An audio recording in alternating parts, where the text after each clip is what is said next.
This episode of Monero Matteo is sponsored by Cake Wallet. Safely store, send, receive, and trade your Monero on Cake Wallet for Android and iOS.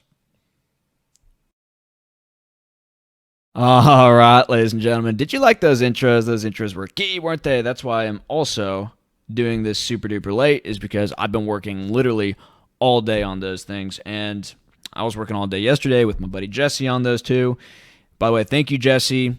And another note for the channel, Jesse may be doing some technical analysis videos for us, because I know some of you guys like the tendies. I know some of you guys like the gains. We don't try to focus on that too much here on the channel. We try to focus on the underpinnings of the philosophical side of things. And we try to make the case as to why Monero should be like the world reserve currency, why it should be the big dog on the hog. And we don't really care about the gains as much, because look, if we don't end up in a free world, the gains don't matter. What matters more than anything is our relationship with Christ, number one, okay, but also our freedom. And if we don't have our freedom, if we don't have our rights, if we don't have the liberty to be outside of this crazy system that they're setting up, guys, I mean, seriously, I've done research, and we're going to have this guy onto the show, hopefully, the Money Today show. He's done like crazy research into what the globalistas are doing in regards to blockchain behind the scenes, and it sort of has made me think that Bitcoin is sort of like a Trojan horse for all this stuff. Because we all know on this channel that Bitcoin is a surveillance coin. And by the way, somebody had commented on one of our videos saying that, oh, Bitcoin is like the pristine, perfect currency. And I told him that I was going to be making a video today to respond to that. But unfortunately, my man, we're going to have to push that to tomorrow, because I've just been too busy with all this stuff. I know I said I'd do it today. I'm sorry about that. But tomorrow, I'll have a response for you as to why it is Bitcoin has a lot of issues and why Monero is better and all that stuff. But in regards to Jesse, he's going to be making some videos in regards to technical analysis. I'm not that good at that. Most of the stuff that some of you guys saw me post on Twitter was because of him. He had given me some of these insights, and we were working yesterday on some of our stuff that you just saw in this video, the technical video stuff. What do you call those things? Video entries or something? I don't know. But they're badass, aren't they? But he showed me some of these charts that he's been looking at, and he's like, yo, my mate, Monero's about to break out the upside, man. We're about to go to heaven. It's about to be dogs going to heaven, boy. But back up that truck. And so, yeah, he looked at this chart. Look, that was at about $292. And then when it crossed that, it went up to about $323. It just kept going. I mean, it stuck a little bit around that 300 mark, a little bit above this. But once it broke that psychological level, it just went all the way up to 323. It retraced a little bit back to 315, and I had made a tweet that once it breaks 315, it has nothing in its way to go to 500. I mean, so this is something that he put up with. This is something he put together. I think he's like quadruple duple leveraged on Monero now. He's like super bullish, and if he's bullish, guys, it looks pretty good for us. So that is good. But let me tell you something. I'd put out a video about a week ago. Let's go back real quick. And sorry, I just want to make sure I'm recording. You guys know how paranoid I am about that. And so I'd put out this video, what, about a week ago, right? The 16th. And I said that Monero is going to soon begin an epic move against Bitcoin. Now, if you guys got into the right spots because of that, kudos to you. Congratulations. You made some gains. But this is nothing. Like, this is nothing yet. And what has happened recently is a technical move. It's not a paradigm flip, which is what we're looking for. We're looking for everybody to wake up to everything that we've been talking about on this channel. We're not going to reiterate everything, because we've made like so many points that if you're not bullish, I mean, look, you might be needing to get whatever you've had injected into you out of your system, right? But like, yeah, it's crazy. It's crazy what has happened. The mood is changing a little bit, and this is what I suspect could happen. This could be the start of something big. Because if you have sort of like this, how do I word this? If you have like a conjoining of a lot of different variables coming together, it could make some kind of response which is not what you would expect from the variables coming together. In other words, you'd have like an emergent phenomenon because you have a lot of stuff going on with surveillance. People are starting to figure this stuff out. And the more that we get these videos out, which is one of the reasons I was so frustrated when it came to this video editing stuff, because I was like, I need to get these videos out. We need to tell the population what's happening. But like, people are going to wake up to the surveillance stuff. People are going to see how undervalued Monero is just on a technical basis. I mean, with Bitcoin being worth $890 billion, the Lightning Network has a lot of flaws. It's not ready yet. The adoption is slow. And that's one thing which is actually going to make it be used as a currency.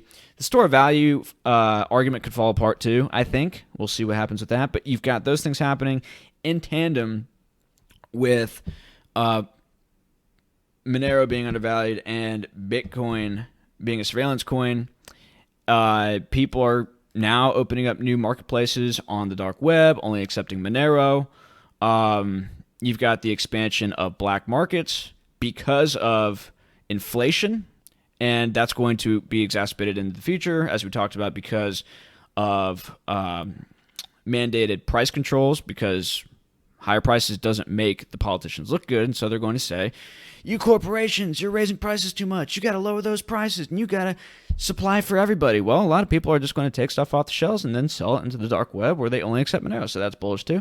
So there are just so many bullish factors. We could go on for a long time that are in the camp of Monero. And what could happen, let me just edit myself, what could happen, ladies and gentlemen, is that if you have a sharp price movement in Monero, which, by the way, when it comes to Monero, just as its trading behavior is concerned, it typically trades in like a tight range for like a long time. And then when it moves violently. Because let's look at a chart. Let's pull this up. Monero. Dude, could you guys believe that it actually got down to rank 33? I mean, that's wild, guys. People are just so asleep. Now it's at 28. But just take a look at this long-term chart. It's very spiky. There's not much in regards to gradual moves. Look how just jagged these moves are. So here, in the most recent bull run, it was at $218 on March 22nd, and then 2 months later, it's at $500, right? Or you could just look at here, $275 on April 8th, and then a month later, it's at whatever this peak is. I just can't zoom in on it. 500, we'll say. So it moves really violently, and I'm not sure what the phenomenon of that is. Here's another bullish thing. And this is like a total ADD video, guys. I'm so tired. I barely slept last night. I went to sleep at like 4 o'clock in the morning. Just a lot of stuff has been happening with the channel. Good things, but we've been working hard behind the scenes trying to make things happen. But one more thing. A lot of people, I think, because of the surveillance in regards to Bitcoin, they're going to start to put their savings into Monero. And they're going to start to put their gains and their profits and everything that they've been getting from trading, maybe even from their business, into these freedom coins. We like to call them freedom coins, right? And I think that is going to pull a lot of liquidity out of the Monero pool of liquidity, because if you just save, as has been happening with Bitcoin, which is why it just goes up and up and up, people just kind of buy and hold it, well, you're going to have that very bullish activity for Monero. And right now, you have to understand that Monero is used more as an actual currency than Bitcoin. Like Bitcoin, again, people just have this thing in their head where it's a store of value. Well, that is why the lack of liquidity in the Bitcoin pool, which, there's more liquidity than there is for Monero. There's no doubt about it. Of course, it's like $900 billion market cap. Monero's $5 billion. But when you have less Bitcoins circulating because it's not being used as a currency, when people just buy and hold, especially in bullish markets, well, it just kind of only goes up. And although you have people panic and they sell out of it, that that doesn't happen as much as it does with like these altcoins, which whenever Bitcoin gets in its down season, these altcoins collapse like 80%, right? Because people don't understand the fundamentals of any of this stuff, and people especially don't understand the fundamentals of these altcoins that they're getting themselves into. So, so there's less confidence, and then there's more volatility, right? What else do I want to talk about? We have so much to talk about tomorrow in regards to Michael Saylor, because I think the listener who had commented on our video, he's like a Michael Saylor guy. And you could just tell when you look at his phraseology and you look at just like his worldview in regards to Bitcoin. He's one of these store of value guys. We're going to explore some things as to why it's not a great store of value, so we'll get into the philosophy of that a little bit. We'll talk a little bit why... let's say full screen. We'll talk a little bit why Monero, if we're talking about crypto being a store of value, which it's really not supposed to be. It's supposed to be a currency. It being a store of value is not really what was intended. And look, if you're getting ready for the apocalypse, guys, which I'm not thinking is a bad idea, frankly, with everything going on. It's funny. I was at church, and Jonathan, my buddy at my Orthodox church, he's like, "Yeah, man, I can't wait to get baptized." And I'm like, Why do you say it that way? You can't wait to get baptized. He's just like, dude, with everything going on in the world, man, I just want to get my spirit right, like, as soon as possible. So, like, everyone gets ready in their own way. Getting ready for the apocalypse by buying Bitcoin, to me, is silly. It's so silly, right? Because as we're going to look at tomorrow, we're going to look at Lebanon as to what's been happening in Lebanon in regards to the electric grid pretty much collapsing. If that happens, you probably don't want to be in Bitcoin. You probably want to have gold or silver instead, or, food. Food would be nice. But, yeah. And people are like, oh, that can't happen here in the United States. Are you kidding me? We're wealthy, we're rich, we're smart. Have you seen the people that are, like, flooding into the country? Have you seen the chaos which has been unleashed in places like Australia and New York? And, people have to understand, like, civilization is held up by very few people. Very few people. And when those people get outnumbered, when those people get taken advantage of by the government, they can't be allowed to innovate, they can't be allowed to do their jobs, or maybe, they get stabbied with untested substances. Things could happen, So I'm not 100% confident the electric grid is going to last. I'm kind of like a prepper paranoid guy, as you guys probably know. So I like gold. I like silver as being store of values more than any cryptocurrency. But in regards to the prospect of civilization continuing to function, yeah, I like Monero the best. You know why it's a better store of value than Bitcoin? Well, because you can use it. Bitcoin you can't really use. Now, you can use it a little bit in the Lightning Network. It's not as confidence emboldening as just using Monero. Like, Monero can handle up to like 1,500 to 2,000 transactions per second. And if you look at the credit card data, which was released in 2019, which is what I was looking into for this Lightning Network research report that we're going to be coming out with soon, on the Patreon, by the way, and it's going to come out a little bit later after that because I just have to get this info to people. But yeah, if you look at the credit card info for the United States and you take the annual amount and you just divide that by 365 so that you could see the number of transactions which happened that day, it was like 1,250 transactions per day for credit cards in the United States. And so with Monero being able to handle, with the current technological capacities that we have now, I mean, that's a lot. That's a lot of volume that could be transacted on the Monero platform, on the base 1 layer, without needing a layer 2, which is fantastic, which is absolutely fantastic.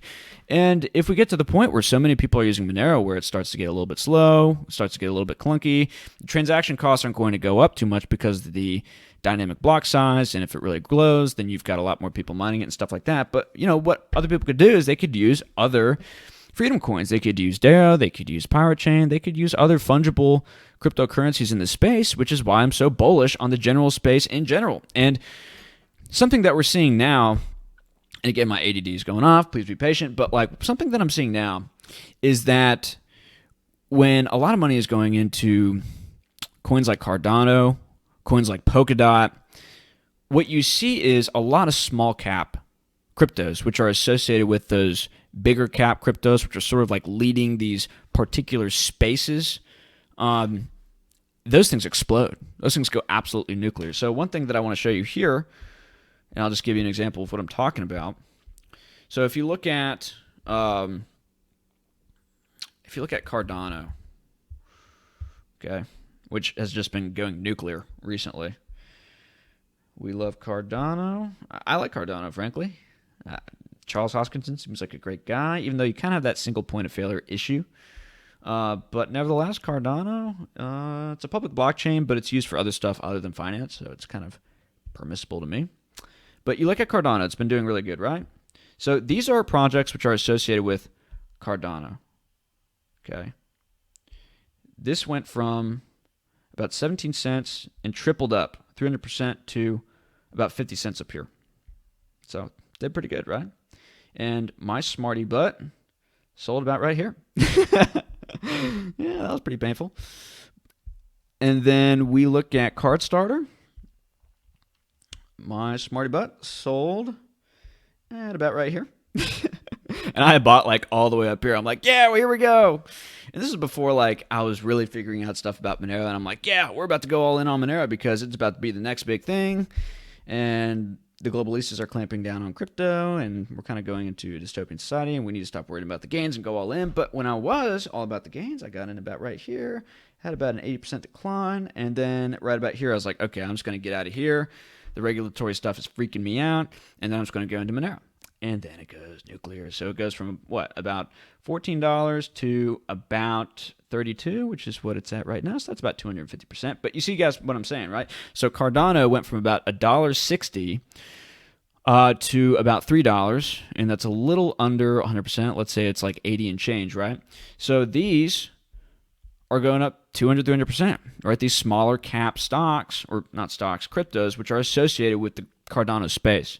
Same thing happens with Polkadot. Okay, so what's the big point with all this? So if Monero starts to move, you're going to see, let's open up our trade ogre. You're going to see like these other smaller cap cryptos in this space also go nuclear, right? And so ergo, here's another one which is associated with Cardano, smaller cap, and that's just been going nuclear too. Let's look at where it's been over the last year. People have been doing like really well with ergo. Yeah, so 1233. That's about 300% right there. People have been doing pretty good with that. I still don't even know what ergo means. I looked into it a little bit. People are like, oh, it's going to be used with Cardano. I'm like, I don't know what that means. That's fine. And, guys, I barely understand half the cryptos that I get into, like not including privacy stuff. Like when I was first getting into cryptos back in like 2017, back when all the hype was in and my boss told me about it and people on Facebook were like, hey, you got to check out this and that. I would literally put in like 5 minutes of research to every crypto.